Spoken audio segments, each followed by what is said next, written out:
People relate to the stories that they have heard throughout the years because the stories we've heard are ones that we can relate to at some point in our lives. Whether it is the story of Jack and the Beanstalk and being so desperate to steal something, or if it's just books that we've read that we wanted to be a part of, stuff that we fell in love with. The story that really relates is one that you will remember for the rest of your life. That's what a narrative does. The story that I relate to very heavily is Hansel and Gretel. The story of Hansel and Gretel is about a brother and sister whose parents cannot support them anymore. They have no money, they have no food, and they can't take care of two children anymore.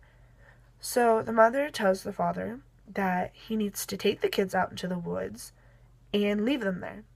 And of course, Hansel and Gretel hear them. And so throughout the night, they go through and collect stones throughout the house. Well, they leave a trail of stones with their father the next day, and they show up the next night after their father leaves them. Their mother is furious. She doesn't know what to do, and she would rather not have to kill two children, because it's not something that everyone appreciates. And so she tells him to take them back into the woods again.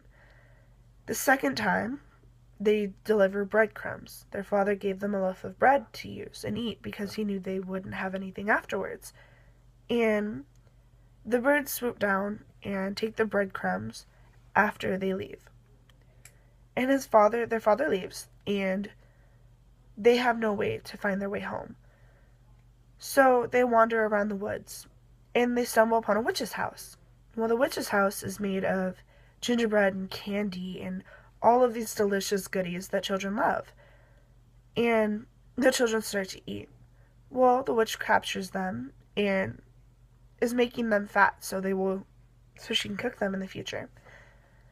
And in the Brothers Grimm version that we don't usually tell our children or our friends, the brother and sister throw the witch into the fire and eat her afterwards because that's what she was going to do to them.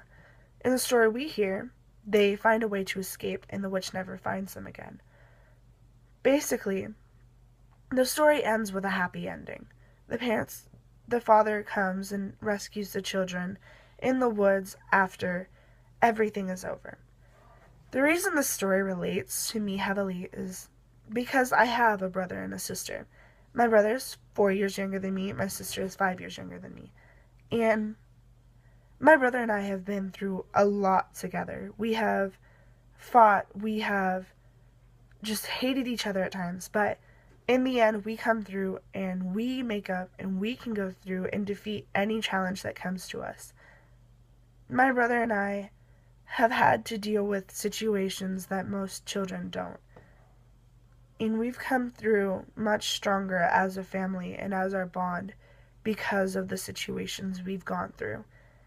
And I think that's why the story of Hansel and Gretel relates so closely to me and to anyone who has a brother or sister.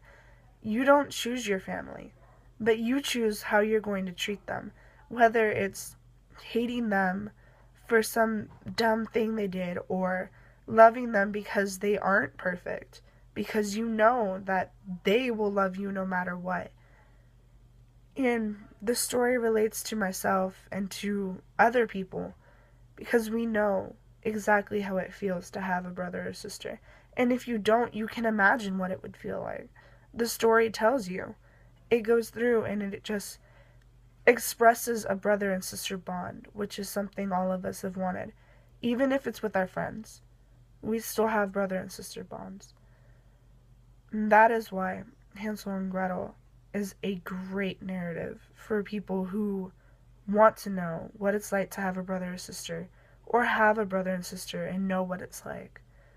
Because family is important, no matter the circumstances.